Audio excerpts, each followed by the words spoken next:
song, what I say? This song in its entirety is not meant to disrespect any women in its entirety. Well, you know what I mean. All right, bring the track. Yeah, I already know beatnik, all this off my motherfucker. We finna talk about these hoes and these 7 floats. You know how that shit goes. Check it.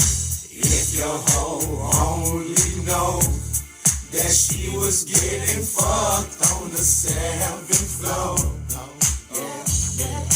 If that bitch only knew that she was getting murdered by the whole crew, what would she do? What would she do? Welcome to That's Top Stories. I'm your host, John Ryan, reporting to you live from Metro Atlanta, here at the Fantasy Football Network. We've been locked in a tight race this week, but we feel confident in our ability to share the results with you now. My team's the big loser this week, and so I'm going to be doing a little fantasy breakdown for you.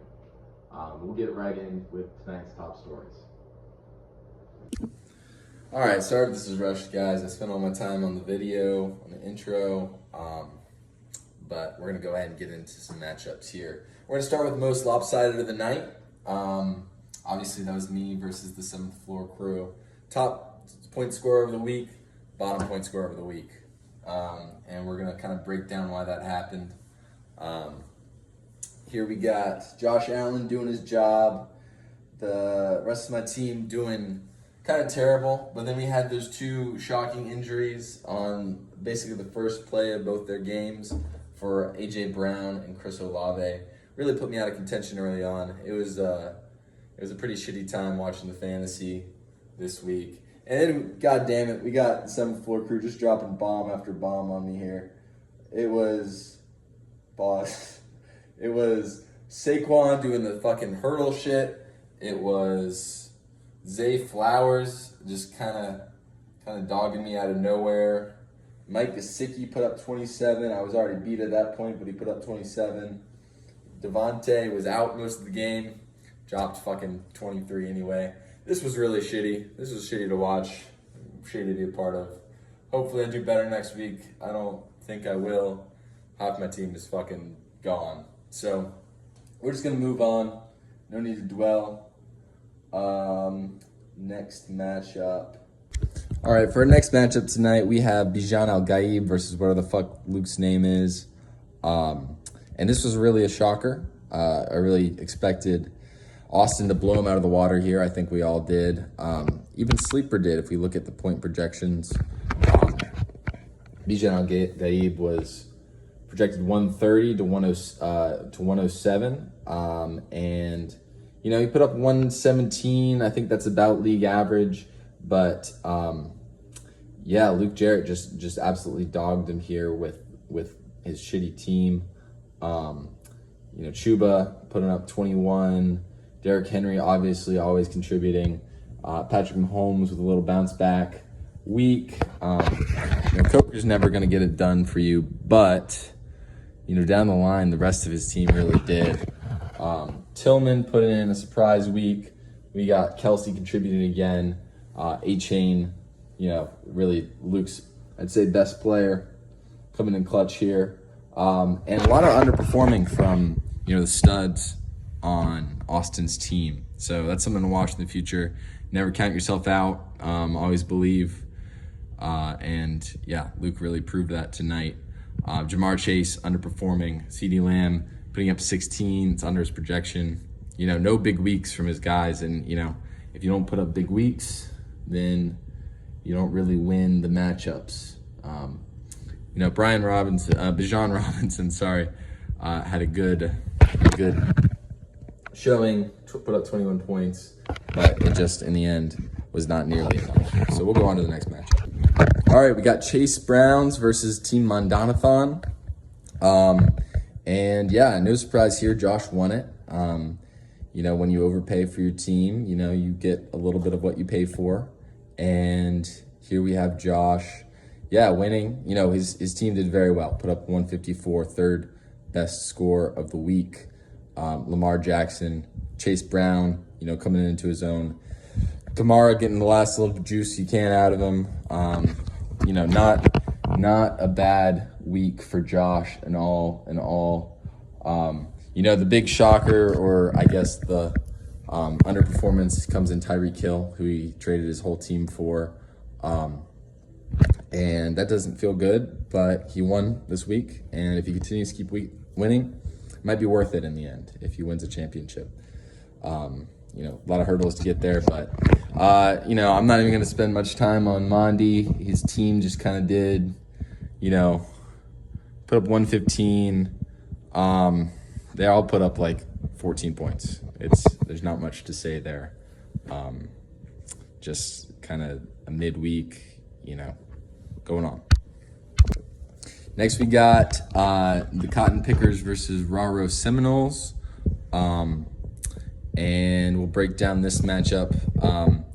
Will's team, Hurts put up a big week, Mixon put up a big week. He had some late performers that really got it done for him. Drake London got hurt, I believe, in this game. But, considering the injuries, considering that he's just a shitty manager and he started Brian Robinson, it's not that bad. I'll show you some scores here. Xavier Worthy put up -1 point. I thought I had a chance to not be the last place, but Otten got it done. So can't really be too mad at that. Standout performers on Henry's team. You got Njigba, you got Wilson doing well. A lot of mediocrity other than that. Not much to write home about. Did anyone really fall down in a big territory? Well, he has a quarterback problem. But, in the end, he put up 130. Very, very respectable score on the backs of, his top guys. And I don't think there's a lot of depth here, but I think he, can get it done in a lot of matchups. Certainly better than my team looks right now. So, going on. All right, we're going into next week. We're going to start with my matchup. It's me versus Bijan Al-Gaib. He underperformed last week, but I think, unfortunately, I'm going to have to say Austin gets it done here, which sucks to say. Hate to bet against yourself, and I never will.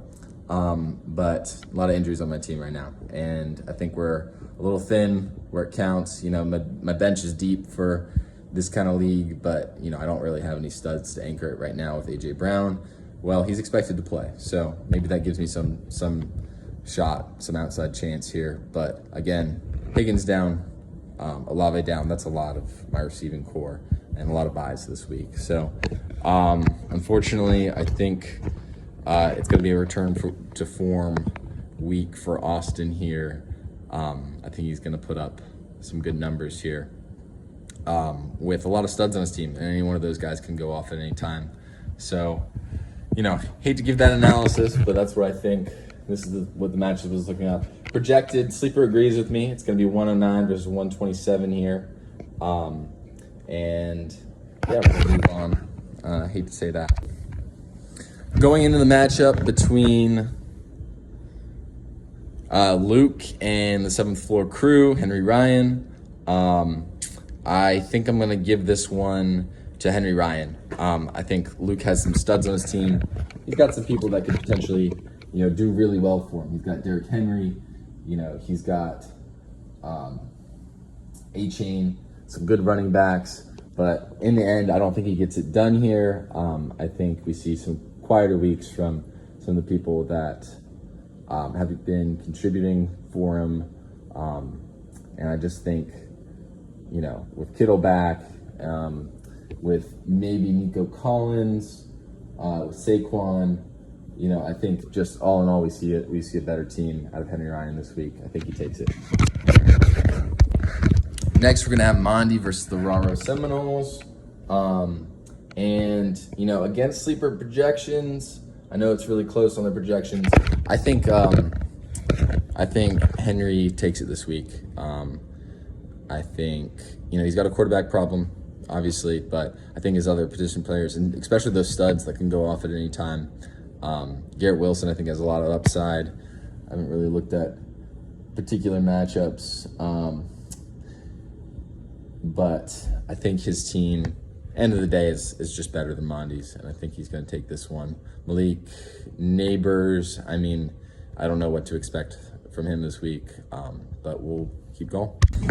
And the Chase Browns versus Will McClung. I think the Chase Browns definitely take it this week. I don't think Will's team's that good. I think it's pretty bad, actually. And I don't think he has what it takes, to beat some of the guys.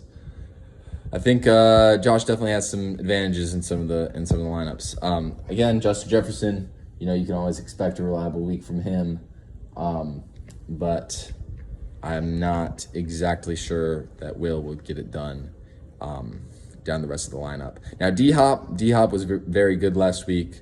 He's integrated. He's got Patrick Mahomes throwing to him. Will hopefully will start him this week. Hopefully Will will start a running back this week. He didn't do that last week. He left one of his spots empty. So, when you can't account for management, when you account for everything, I definitely would give this matchup to Josh, I think, this week. So good for Josh. And lastly, we're going to do some trade breakdowns. I just realized I did that whole thing in kind of the worst way possible, and didn't show you the players I was talking about for the whole time. You're just probably staring at my face, but I don't have time to edit it. At this point, we're going to keep going. Best manager, Henry Ryan. Wow, he just scored at his ceiling, and he scored a lot. So good for him. Worst manager, Will McClung.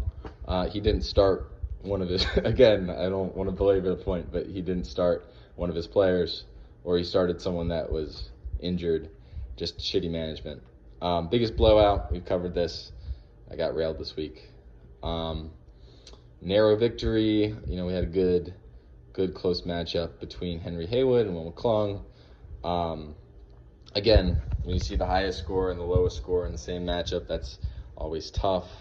And then, big week from Luke. Really shocked a lot of people. I think he regresses this week. I don't think he gets the same kind of week next week. So look for that regression. Got some league-shattering moves here. We have Henry Haywood getting Dak Prescott. This trade, I think we should go over this trade here. This is the Chase Browns versus Mondanathon in a trade. I think Josh wins this trade. I like Devonta Smith a lot more than I like DK Metcalf. Metcalf's kind of a diva. He's not gonna do it for you. But I like this.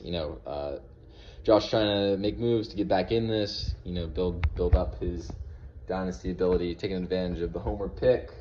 Moving on to a bigger trade, I guess. 2025 second,